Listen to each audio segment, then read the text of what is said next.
I see some notes here. John Artis, The Ask. Tell you something, that was unbelievable. You're like a snake charmer. You are.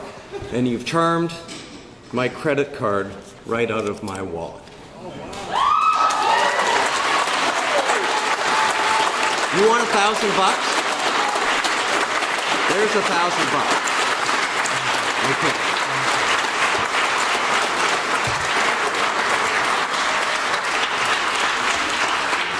Don't worry, Brian, that's my personal credit card, not our firm credit card.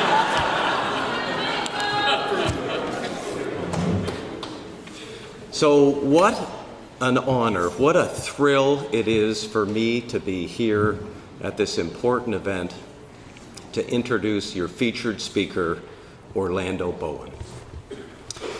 So I was tempted to tell you that Orlando Bowen is my favorite client, but I thought lawyers really shouldn't play favorites amongst their clients. But I don't think I'm crossing any boundary when I tell you simply and honestly that Orlando Bowen is certainly one of my favorite people of all time. You cannot meet a more decent, more inspiring person than Orlando. Now I'm going to give some context to what he will say to you. And so I will give you briefly the essentials of Orlando Bowen's backstory.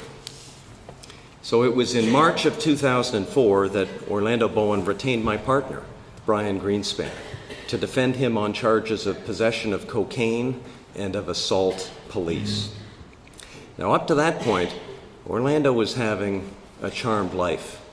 He was a popular professional football player, although I must tell you he was a little less popular with fans like me when he left the hometown Toronto Argonauts for the rival Hamilton Tiger Cats. He's never explained that to me. And Orlando was happily married. He had a son. He had another child on the way. He was engaged in his community. And ironically, you'll understand why I say that, ironically, Orlando's community involvement included liaising with the Peel Regional Police, trying to build bridges in the community and to improve the relations between the police and young people. So Orlando told Brian Greenspan his story, and it was essentially this, that on the night of his arrest, he was standing beside a nightclub in Mississauga. He was minding his own business. He was on his cell phone talking to a friend when two people wearing plain clothes came up to him and said, "Hey, you got any drugs?" And he said, honestly, "No." Then one of them grabbed him by the arm. He was shaken by that, and he started to run. One of the men then said, "Stop, or I'll shoot." And it was only then that Orlando realized these men were actually police officers. So, in compliance with the command, he stopped. The police grabbed him, started punching him, kicking him, and threw him to the ground. He was handcuffed and arrested and put in a police cruiser. His face, and you should see the pictures, it was badly scraped, it was swollen, and he suffered a concussion that ultimately ended his career as a football player. And understandably, he was shocked to learn that the police were charging him with assault and with possession of what they said was a small bag of cocaine. They alleged he dropped this bag of cocaine just before he ran from them. He told Brian he had no cocaine, the drugs were planted. Now, as it turns out, Brian wasn't able to do the case. So the case was given to me. And in the transfer, Brian said, "Listen, within 5 minutes of hearing Orlando tell his story, I believed him." I'm a more cautious assessor of my client's stories than Brian is. When I met with Orlando, it took me fully 10 minutes to be absolutely convinced that he was an innocent man. But as many in this room painfully know, being innocent is no guarantee of an acquittal. So we had to work really hard preparing Orlando's defense, and we did. And it included, I've got to tell you, it included the most impressive parade of character witnesses vouching for this man's character that I've ever had the pleasure to compile. As it turned out, we didn't have to lead his defense, because by the end of the evidence of the second of the two arresting officers, the Crown's case was completely in tatters. And what happened is the first officer testified that Orlando dropped this bag of drugs and then ran from the officers. This officer said it was only after the violent struggle and after Orlando was cuffed and put in the police cruiser that he went back and picked up this bag of drugs from the ground. The second arresting officer was a fellow named Sheldon Cook. What a piece of work he is. Now, we were fortunate because he turned out not to be a skillful liar. He gave a piece of evidence that was fatal to the prosecution.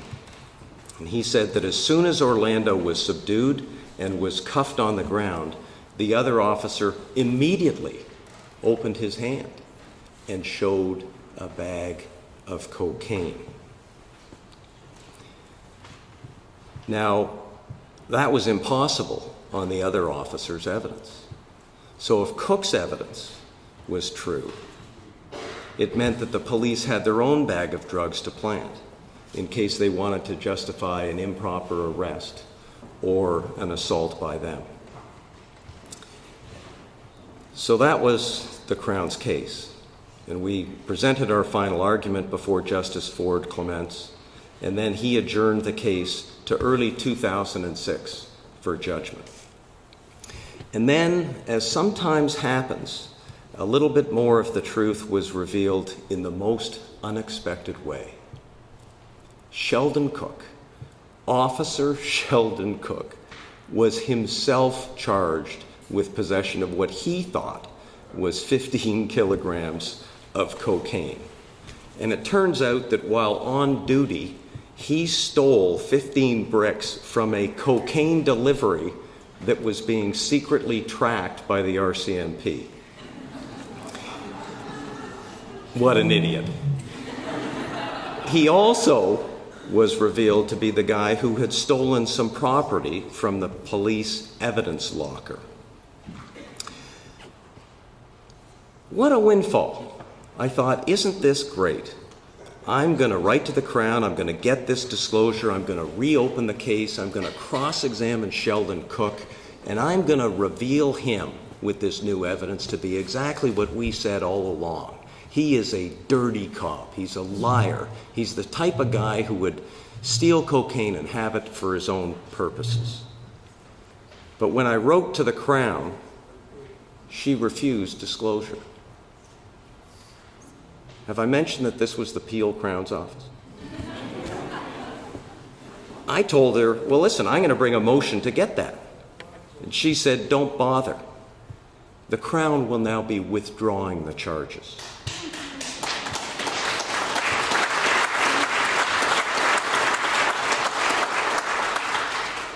And that was my reaction. So I reported this to Orlando.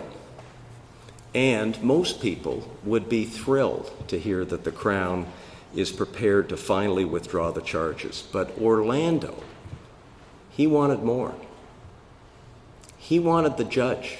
He wanted the judge who'd heard these officers and who'd heard the cross-examination and who thought, Orlando thought the truth had been revealed. He wanted that judge to tell him that he was not guilty.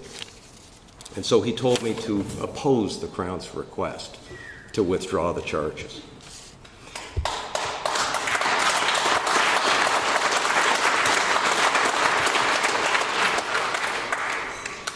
And so it was, on December the 22nd of 2005, the Crown brought the case into court to apply to withdraw the charges. And so I explained our position. I told Justice Clements we wanted the court's judgment.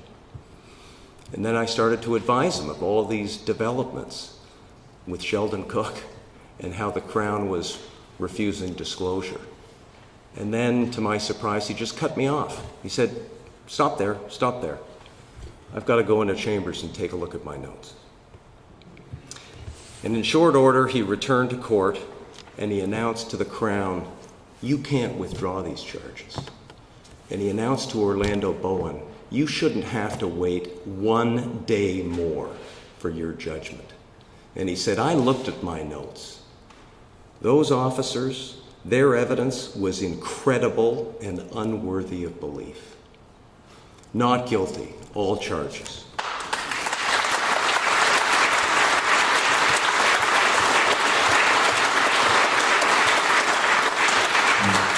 That was such a lovely, well-deserved vindication, and just in time for Christmas. So as the postscript, I can tell you that Sheldon Cook was convicted of his crimes. He was sentenced to 5 years and 8 months in prison. And just last year, yeah, that's worth an applause. I ordinarily don't like to hear about convictions in prison time, but I'm going to make an exception in that case.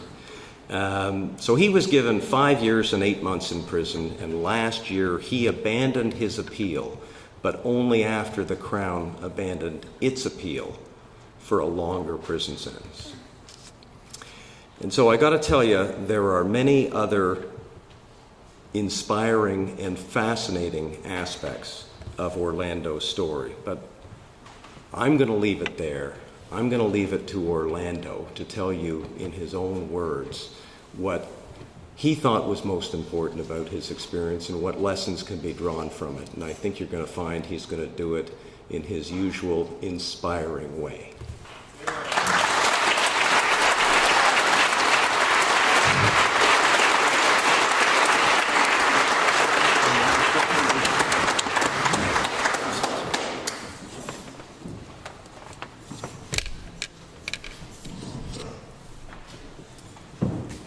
I'm not a behind the podium type of guy. But I do want to say something and be really clear and unequivocal about this. I play this game for you. I play this game for you. This game of life, sometimes it can be very complicated. Sometimes it can be very challenging. Right, so I go back to thinking about, my journey, coming to Canada as an immigrant from Jamaica when I was 3 years old, and my family cheering, right, cheering as we got on that plane because they knew that we were about to step into a land of opportunity, right, and then I also remember my parents and my aunts and uncles calling us in from being outside when we were playing and setting the table for us to eat. And then all the adults went into the kitchen to eat, I thought. The reality was, there wasn't enough food. So they set the table for the kids, and they went into the kitchen, and some of them cried, and all of them prayed. And they prayed that there wouldn't be a day that their children, us and our children, would have to suffer the same fate and the same struggle. They prayed hard, but they didn't tell us. They just sacrificed and did all that they could and set the table, but it was on us to eat.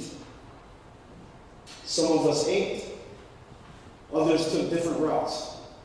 Some of us are still here, some of us have left the earth, some have been deported because of decisions that folks made.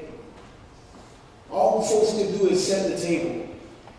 But it's for each and every one of us to actually go and do what we're called to do. That being said, it's important to understand that we're not in this game by ourselves, right? So when I say one voice with passion, I'm going to ask you to say one team. One voice? I need passion. One voice? One team. That's what it takes to make a difference. There's no one individual that can do it on his or her own. We've heard that. It takes all of us. Just doing a small part. Right? It takes all of us. And being moved as David was moved by what John had to say, David said, let me do a small part. That's what it takes from all of us, though. Whatever you can bring to the table, whether it's finances, resources, your talent, your expertise, but most importantly, bring your passion. Bring your passion for the cause. Because the reality is that there are lives that depend on that. I remember having the opportunity to come back to play football as I went through my years of education. My parents always said, education is the key. Education is the key. Take care of your education. You'll never have to suffer like we suffered. So I went away. I got a football scholarship to Northern Illinois University. I did a bachelor's in marketing. I did a master's in IT. I started working as an IT consultant. And I was happy because I had arrived. A friend of mine calls me and says, hey, I'm getting married in your place in Jamaica. Do you want to come to the wedding? And I said, absolutely. I get a chance to go back to the place where we left with hardly anything, but now I've got a little money in my pockets. I could buy food. I could buy gifts for my family. I was so excited that when I got off the plane, I got off the plane like this. And I was walking. I said, how you doing? How you doing? Right? I'm walking and I'm giving people high fives that I'd never seen before. I was so excited about life. And as I was walking back from a dinner party, going back to the hotel, I saw a little boy, about 10 years old. He came up to me, had jeans that were cut into shorts, and he had on an undershirt. And he came up to me and he pulled on the sleeve of my shirt and he said, excuse me, do you have a couple of dollars so I could get a piece of bread? And looking at this young man, I thought, what have I really accomplished? What does it mean if I gain everything from a materialistic perspective that I've ever wanted in this world? And I know that there are young people out there that are hurting and I can help them and I'm not doing anything. And in that moment, all the things I thought that were important didn't mean a whole lot to me. And I thought, how many more just like him? In Jamaica, in Toronto, in Chicago. When I went back to Chicago, I started recruiting superstars in our company to put together a mentorship program to help young people. As I was doing that, I got a call from the Toronto Argonauts. And they invited me back to Canada to try out for the team. And I had one question for the gentleman that I was speaking to on the phone. I said, if I make this team, will I have a chance to give back? And on the other line was Michael Pinball Clemens, and he says, if you make this team, you and I will give back. So I came back here to serve. I came back here to make a difference. And as soon as I got here, I started doing that. Big Brothers, Big Sisters, Boys and Girls Club, Sick Kids Hospital. I was serving. I was getting involved. I was a spokesperson for the Crime Stoppers. I was doing racial sensitivity training for the police service. I was doing a lot of different things. And it was ironic that as I was out waiting for my friends to arrive for us to go out and celebrate this contract, when these two gentlemen come up and asked me if I had drugs, and I said no. I went back to my phone call and I was accosted. And I'm going to take you to one specific point in that. When I heard the word stop or I'll shoot, I stopped and I said, what's going on, man? My God, tell me, what did I do? And I was answered with a right cross. And then one of them grabbing a hold of my torso and delivering knee strikes to my leg, saying, I'm going to break your effing leg. I'm going to break your leg. I knew that if that was the case, I couldn't go down. I had to stand up. Because if they're delivering blows like this right now while I'm standing, what will happen if I'm subdued? So one of them grabbed my arm and now the adrenaline is flowing through my veins, right? And I'm getting really upset. And I pull my arm away, and one of the officers went about 10 feet, and then he turned around and he looked at me and he turned to his partner and said, I'm going to shoot him in the head, I swear to God. And I believed him. My wife, we had one son at the time, and she was pregnant with our second child. And I knew that every decision that I would make in the next split seconds would mean that I would either see my family again or not. All I could think was, protect your head, protect your organs. They called for backup. I was taken to jail. I wasn't allowed to speak to anyone. No phone call. Officer comes by, he looks at me and he says, "Hey, you don't look well." I said, "I don't feel well." And he looks at me and he says, "You know what? Your blood got on a couple of our guys. Do you have any diseases that we need to test them for?" I'm going to fast forward a little bit to the courtroom, or when I sat in the courtroom and I saw an officer come in and put his hand on the Bible and took the oath to tell the truth. And let's say I'm sitting over here and the judge is over here. He says, "Your Honor, he's 6'2" and 235 pounds, and he's trained to hurt people. In my 17 years on this force, I've never been so afraid for my life or my partner's life." And then he looked at me and he smiled. In that moment, I looked at that man on the stand and I started praying for him.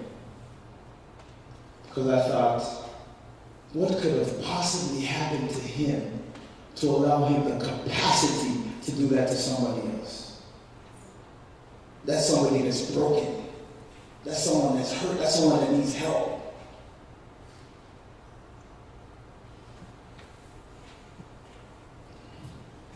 When Sheldon Cook was convicted, a lot of folks called me and said, "Hey, we should go out and celebrate. We should go party." And I said, "I can't. Because the man that's going off to prison, he's a father like I am. He's a husband like I am. I can't celebrate someone else's pain. I can't do it. But I tell you what I will do. If I have to walk through that fire again, and it could help one person in this room, I will do it. Because you're worth it. Because I play this game for you. I play this game for you. Imagine the trauma of having to share the story. Because every time I went to an attorney, when we were trying to find an attorney, and I shared the story, I remember the first set of attorneys that we went to and I would share my story. And every time I shared the story, I would be physically sick. I'd get the chills, I'd go out, I'd be throwing up, I'd be sick. So it was hard to tell the story. And I went and I shared the story, and I remember a lawyer saying, "Hey, listen, we really have to play nice. We don't want to upset anybody." And I looked and I said, "We don't want to upset anybody? You're not the one." I remember going to Greenspan, Humphrey, and Levine, sitting down in there and sharing my story, and putting my heart out there, putting it on the table, and then having Brian Greenspan say, "I hope we get a good judge." And I said, hold on. Did you hear what I said? And he said, "It doesn't matter. With all due respect. It's not about what happened, it's about what's believed." We need help, family. We need help.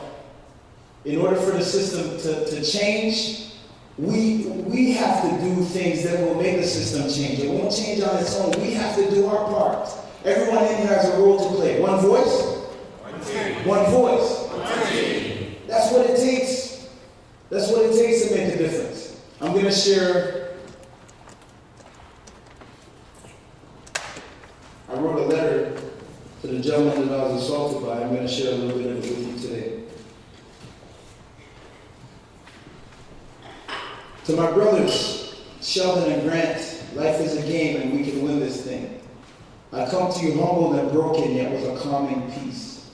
I apologize for blaming you for my feelings of anger, disappointment, and malintent towards you, towards life, and towards the system during this ordeal. I know that this had happened for a reason and that the reason will be revealed to me in time, but I began feeling sad, angry, and resentful, but that's not who I am. This may sound very strange, but in this game of life, we're actually on the same team. I want to courageously express the fact that I'm thankful, grateful, and forever indebted to you for this experience, as it has forever changed my life. It's made me a better father, a better husband, a better human being. Someone who can fully understand what it means to feel alone, broken, and to feel like the weight of the world is on their shoulders. More importantly, someone who truly values the incomparable significance of precious time spent with loved ones, time spent meeting new family members, and time spent trying to make a difference in the lives of others and in this world by loving people unconditionally. I love you guys unconditionally, and I embrace you with every fiber of my being. This is with strength that's much greater than anything that I could personally bring. It's divine strength. I pray that you feel love like you've never felt before, and I pray for your strength to deal with your pain. Please know that you're forgiven 100% and loved 99%. I'm still working on that last 1%. Through this experience, we have a tremendous opportunity to change perspectives, and I'm grateful for that, and I embrace that. So please, know that there's someone out there that cares about you, loves you, and wants the best for you and your families. I want you to know that I play this game of life for you.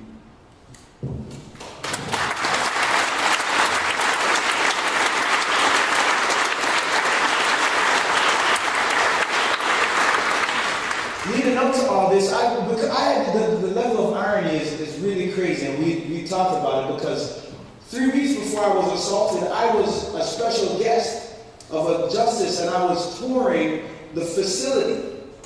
I went into the holding cells that I ended up in just a few weeks later. And I would walk into rooms and be celebrated. I was at the police graduations. I was in there doing racial sensitivity for them just a few weeks before my assault. So I had gone on and I'd done a lot of work with police officers, and there are a lot of good officers out there. And some of those good officers, when things happened, they didn't want to, connect with me in public, but in private, they would say, let's say this is me, and I'm facing this way. They would come and stand like this, and say, Orlando, what's happening with you is so messed up, man. I wish I could do something. So I would take a step back and look like this and say, well, do something then. And then the response was, what do you think will happen to me? I can't. My family would be on the line. But here's the deal. We were going into schools telling young people to stand up and do the right thing, even if it's hard, even if it hurts, even if it means standing by yourself. But so to me, this was oxymoronic. I'm saying if we're going to step into any space and tell anyone that they need to do something, we must be prepared to lead by example or not say anything at all. So here's the opportunity that we have. We have to set the tone. We have to set the example. And the reason why I say that I breathe for you, because there are young people right now, right? There are young people in schools. I run a youth leadership charity called One Voice, One Team. And there are young people, when we go into schools, and guess what? They're afraid to stand up and do the right thing. Because they're afraid of what their friends will say. They're afraid of not being cool. They're afraid of being singled out.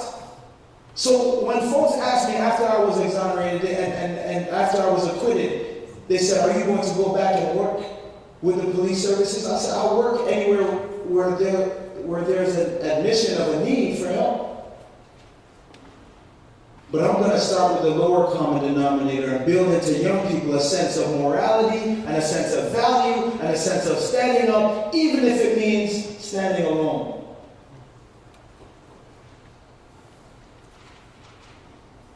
We have to do something. When I sat there and I was in the jail cell and I could feel blood running down my forehead, I'm in a holding cell, I'm sitting on a wooden plank that's set on top of a piece of concrete, and it's cold and it's dimly lit, and the cell opens up and someone else is walking in there. I raised my head up and I said, how many innocent people are in this place, man? Too many. Because it's that easy. We have a role, we have a responsibility.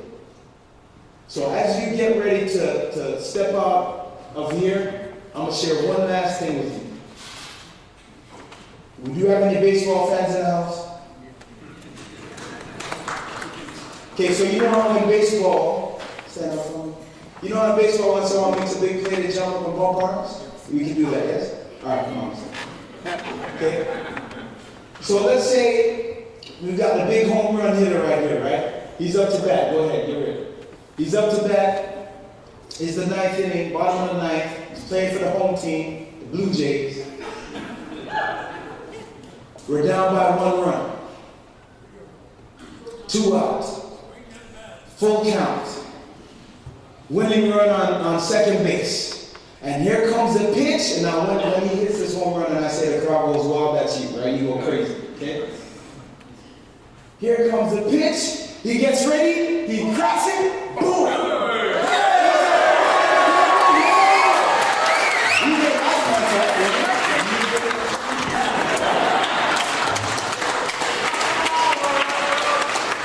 So check this out. I'm in the 12th or 13th grade at the time. On the first Wednesday of February, all across North America, primarily in the U.S., athletes who are going on scholarship sign what's called the National Letter of Intent. And that just says where you're taking your athletic ability, where you're going to go to school, right? So I'm sitting in class and a call comes in. Is Orlando Bowen in class? The teacher looks over, she says, yes, he is. Can you please send him down to the office? The media is here. I stood up, I said, that's me, say word, right? I was excited. So here's the deal. The office is just outside the door and to the right. I was so excited though, right? I had so much energy. I went outside the door, I turned left, I took the longest possible way to get to the office, right? I'm walking through the halls, again, I'm hugging people I'd never seen before, I'm high-fiving people, and then I come up on this group of young people, some 9th graders, and they're little, and there's a guy that used to, I played basketball with his older brother, Dave, and we call him Little Mikey because he's small and small. So here's little Mikey and some of his little friends.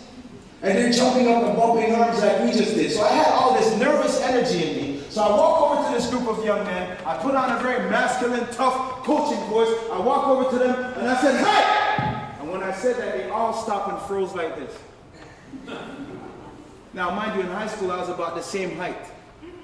6'2", 223 pounds in high school, and they're about 5 foot, maybe 110. So they're all looking up at me like this, and I said, hey, you see this young man, little Mikey? I want you guys to take care of him, all right? And they looked at me and they said, yes, Orlando, we'll take care of him. And I said, good. And as I started to walk away, I looked back, and they were still standing like this.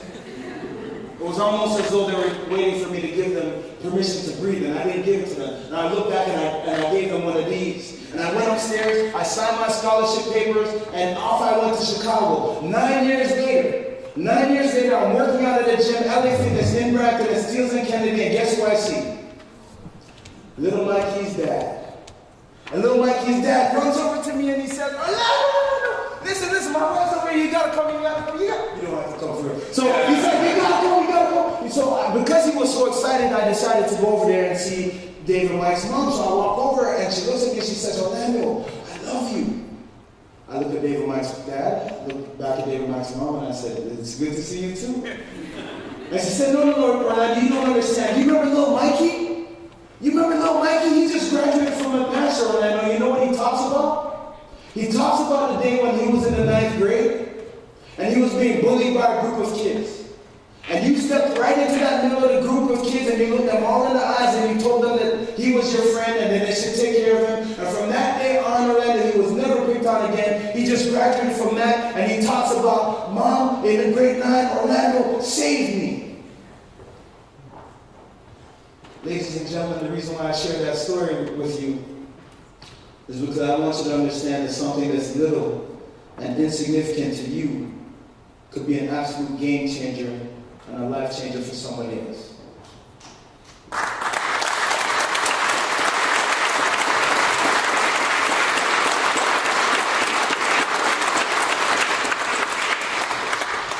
I stand here because I play this game for you who have bore that pain.